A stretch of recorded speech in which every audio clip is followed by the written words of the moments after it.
welcome to our morning edition of Arirang News. We begin with these stories making the headlines at this hour. President Lee Jae Myung says he's willing to accept a deal where North Korea would freeze nuclear weapons production as an interim step, rather than getting rid of them, saying what matters is restoring trust between the two Koreas. But the North leader Kim Jong-un continues to insist that unification is impossible. And President Lee is now set to travel to New York for this year's UN General Assembly. Eyes are now on the speech he will deliver there, as well as the bilateral meetings he's expected to hold on the sidelines. The United States is planning to nearly double the ESTA fee for visitors. Starting on September 30th, the cost of the application will be raised to $40. South Korean President Lee Jae Myung says he's open to a deal between U.S. President Donald Trump and North Korean leader Kim Jong-un, where Pyongyang would freeze nuclear weapons production, saying it could be a realistic alternative. Meanwhile, Kim once again made it clear that the two Koreas are completely incompatible entities. Our Park Jun-an starts us off.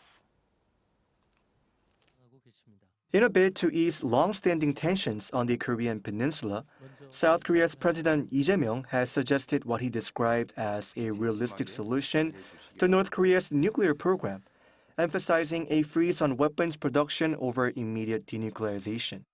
Speaking to the BBC ahead of its departure for the U.S. on Monday to chair a UN Security Council meeting, Lee described such a freeze as an interim emergency measure that could halt Pyongyang's annual production of 15 to 20 additional nuclear weapons. He called the plan a feasible, realistic alternative while maintaining the long-term goal of full denuclearization.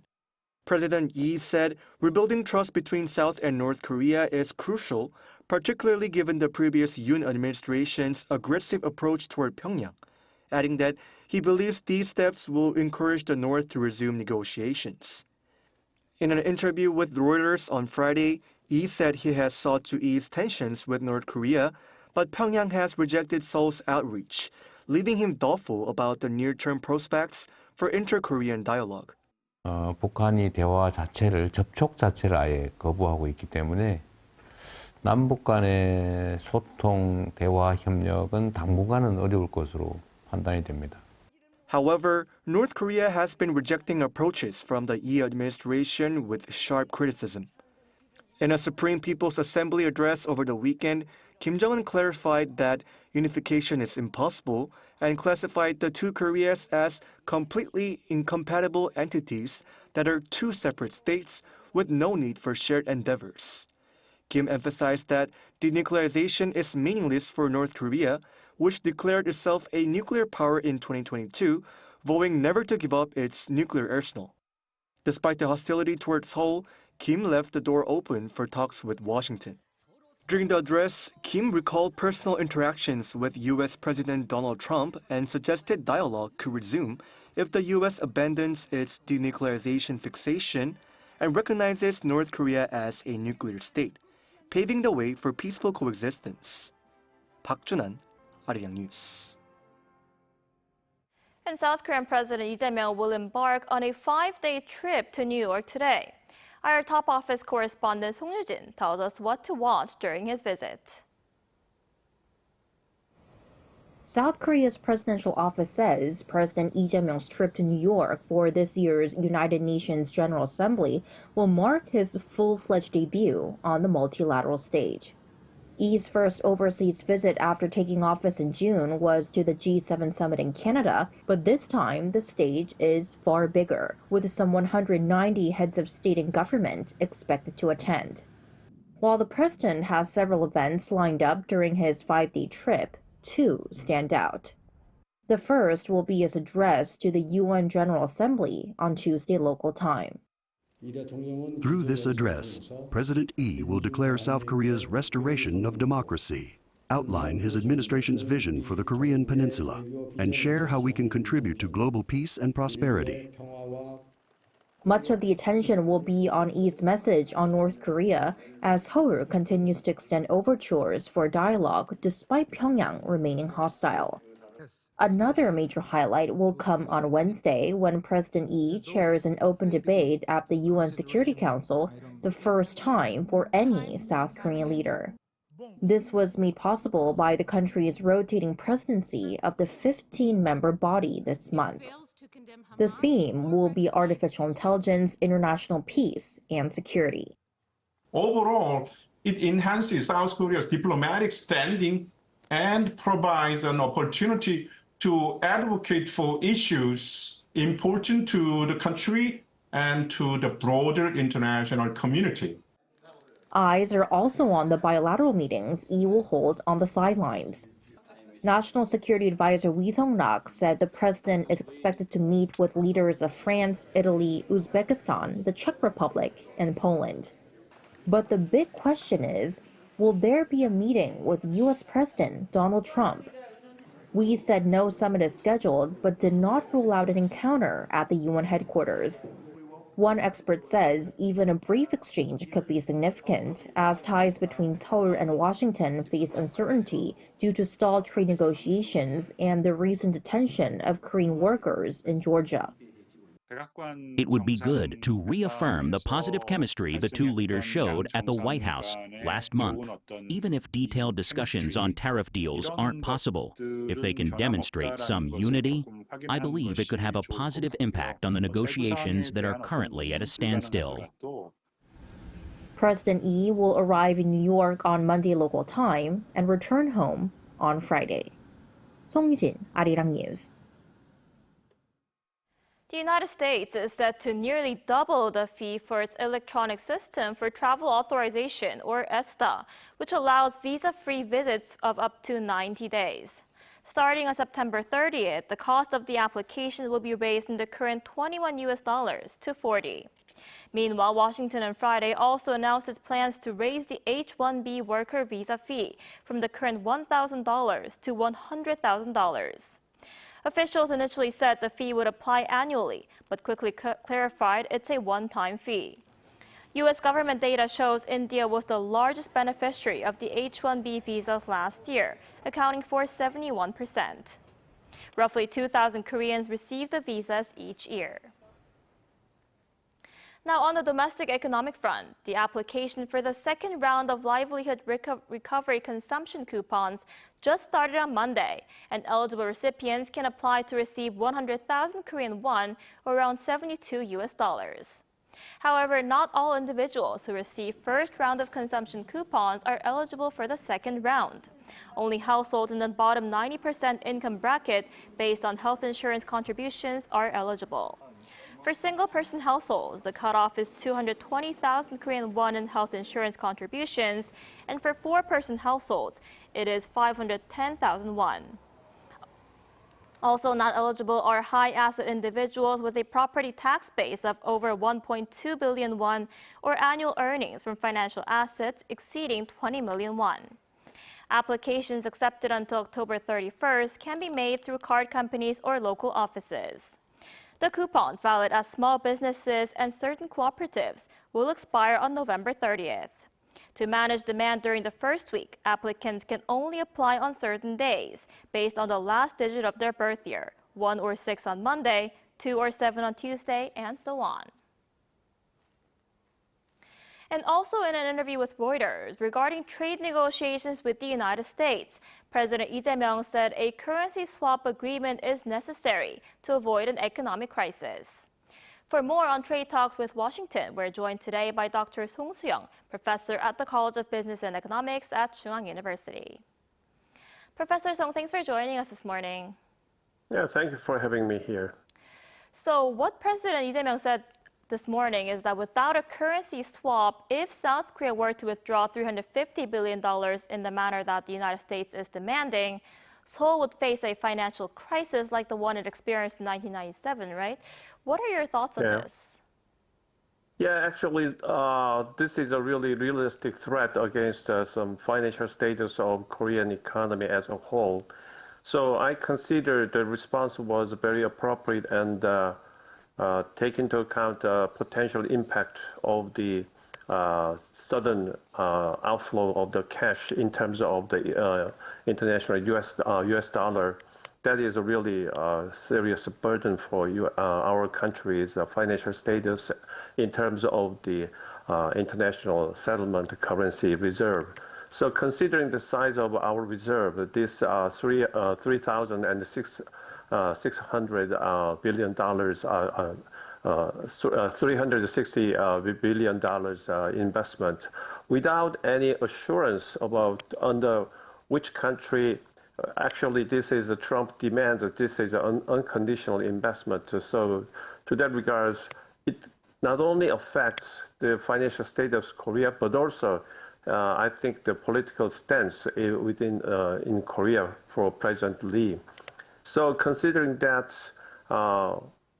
it's urgent for our country to have some kind of currency swap, or I think I heard that President Lee is going to have a talk with some financial experts in while he paid a visit to UN United Nations meeting, General Assembly, and then that is I think that is related with his concern about the financial status. So to that regard, still we need to be very careful and cautious, but still we need to the optimal strategy is to delay the settlement or the investment in the U.S. should be under control by South Korea. Right, we'll have to see how that goes. And auto tariffs are another key issue between Seoul and Washington. Japanese cars actually face lower tariffs in the United States than Korean cars, as they face 15%, whereas Korean cars face 25%. How should Seoul work on negotiations with Washington to minimize that impact on Korean car makers? The immediate negative impact is unavoidable, I believe, because as far as the U.S. Is going to impose a 25% tariff because of the no settlement of the $360 billion unconditional investment in the U.S., but that should be addressed as a temporary burden for South Korea. So at least the Hyundai and Kia or the major exporting cars to the U.S. market cannot avoid this situation. But in order to avoid this 25% tariff just for auto, signing with some unconditional investment is too much cost, which will be spread out among the Korean domestic people. So to that regards, I think even with a 25%, Hyundai Kia must take into account of that cost and build some factories within the U.S. to avoid the tariff. And also, the Kia and the Hyundai must develop some potential export to other countries without any tariff, such as China and Europe and Russia and other countries. That is escape route to relieve the burden of this kind of pressure. So for me, my opinion is the Hyundai Kia has really, they must persevere this kind of difficulties for the time being. I see. And the Trump administration is also saying that it'll impose a $100,000 fee for applicants of H-1B visas that's required for foreign workers with specialized skills to work in the United States. So the idea is apparently to push companies to hire more American workers than foreign workers, right? But some say this could hit a lot of companies pretty hard, especially big tech firms in the United States. What's your take on this? Yeah, this morning I just saw the news about some Indian workers in the San Francisco and the Silicon Valley area. They received a message that the plane who are scheduled to have a vacation abroad has been received the message that disembark from the airplane and then come back to because of this unstable and very vulnerable visa status.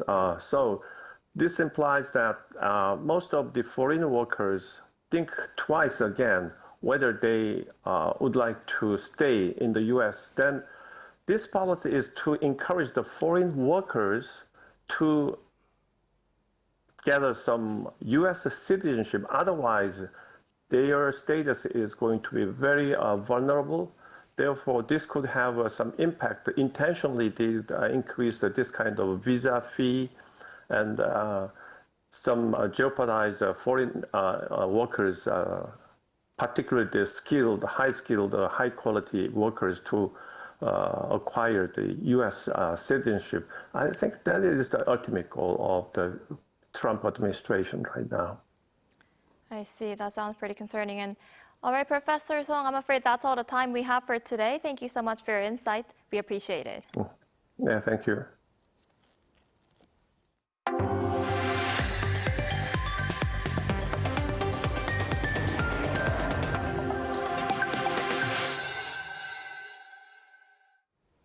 Long before K-pop, there was Korean traditional music, Kugak. South Korea's first ever Kugak Expo is now underway in Yeongdong-gun County in the very center of South Korea. Our Park Hyo-bin takes us there. Under the cool autumn breeze, Korea's lively rhythms fill the air. Performers play traditional Korean instruments such as 꽹과리 and 장구 to the beat of 풍물, lifting the spirit of the crowd. The World Traditional Music and Arts Expo has opened in Yeongdong-gun County, Chungcheongbuk-do Province, known as the home of Korea's traditional music. It's also known as the Yeongdong World Kugak Expo, with Kugak meaning traditional Korean music. There are 33 of us here today for the Expo. It's bigger than I expected, and even at the entrance, we were saying how well it's set up. We'll look around some more.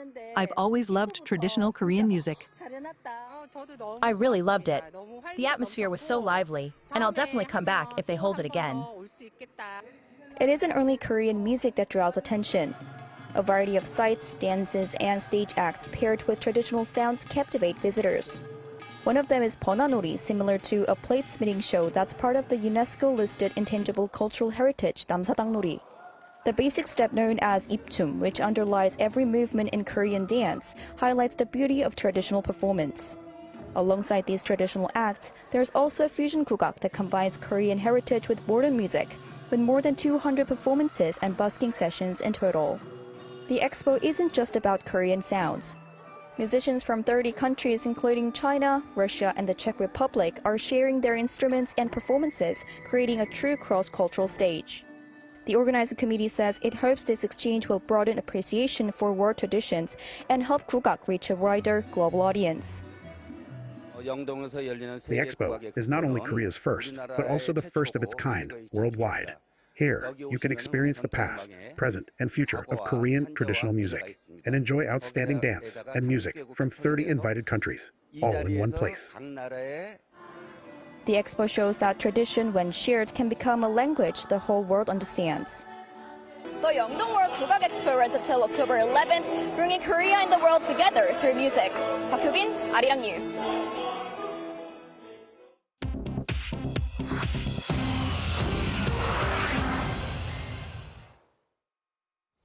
Good morning, I'm Choi Ji-hee, and this is The World Now. The United Kingdom and Canada became the first G7 countries to formally recognize the state of Palestine, with Australia and Portugal also announcing their recognition. UK Prime Minister Keir Starmer announced the UK's recognition of Palestine's statehood in a video statement on Sunday, calling it a moral responsibility aimed at reviving hope for peace for both the Palestinians and Israelis. The UK Foreign Office stated that this recognition is based on the 1967 borders. Australian Prime Minister Anthony Albanese expressed similar sentiments, indicating that this recognition aligns with Australia's long-standing support for a two-state solution. Canadian Prime Minister Mark Carney also issued a statement emphasizing that the recognition aims to empower those who seek peaceful coexistence. And Portuguese Foreign Minister Paulo Rangel expressed a desire to strengthen the deep friendship between the Israeli people and the renewed relations with the Palestinian people. However, Israel has strongly condemned these recognitions. Prime Minister Benjamin Netanyahu described them as a huge reward for terrorism. Meanwhile, Hamas has welcomed the move, viewing it as validation of the Palestinian struggle, while the Palestinian Authority President Mahmoud Abbas praised the recognition as a vital step toward lasting peace. Tensions are rising in the Netherlands just over a month ahead of its snap general election as police in The Hague violently clashed with anti-immigration protesters demanding stricter asylum policies. On Saturday, a protest organized by a right-wing activist drew approximately 1,500 people to The Hague, with demonstrators expressing their dissatisfaction with current asylum policies and calling for tighter immigration control. Protesters threw rocks and bottles, blocked a highway, set a police car on fire, and also attempted to advance towards the Dutch Parliament complex. In response, authorities deployed tear gas and water cannons to disperse the crowd. 2 police officers were injured and around 30 individuals were arrested. Prime Minister Dick Schoof condemned the violence, describing the events as shocking and bizarre. Immigration remains a significant rallying point ahead of the October 29th elections, reflecting growing polarization and frustration in the country. In the Philippines, police and anti-corruption protesters clashed on the streets of the capital Manila on Sunday. Tens of thousands gathered near the presidential palace, demanding accountability for alleged corruption in flood control projects worth over $9.5 billion. Several people were arrested for throwing rocks, bottles, and even firebombs, and dozens of police officers were injured. Similar anti-corruption protests have recently emerged in other parts of Asia, including Nepal, where protests have been led by Gen Z activists. In Indonesia, protests focused on addressing corrupt elites, and in East Timor, citizens demanded transparent governance. In Paris, France, waiters and waitresses dressed in full work attire raced through the capital city on Sunday, carrying trays balanced with a cup of coffee, a croissant, and a glass of water. In the traditional cafe race, a 4-kilometer race revived last year after over a decade-long hiatus. The goal is to finish the race quickly without spilling anything. 1 drop of water or a slight tilt to the tray can result in time penalties. Organizers say the race is a tribute to cafe culture in Paris, meaning both as entertainment and as recognition of the demanding work undertaken by serving staff.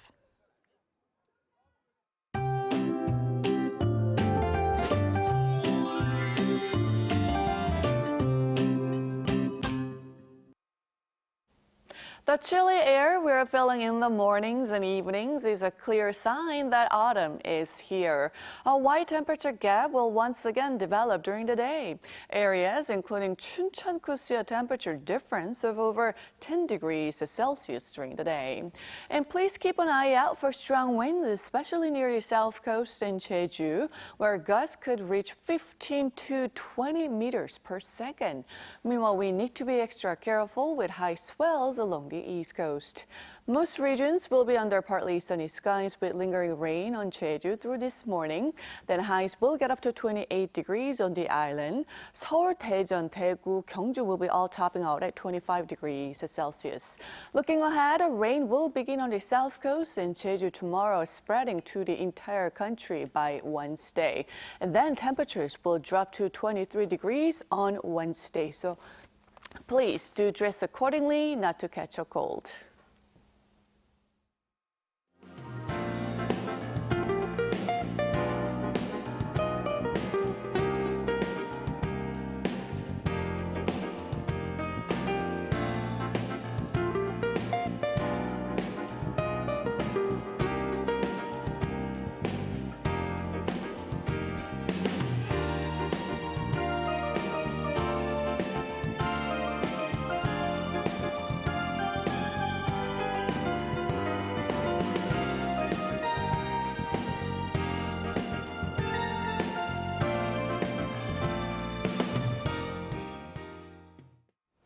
That's all we have for this morning. Arirang News will be back soon at noon Korea time. Thanks for watching.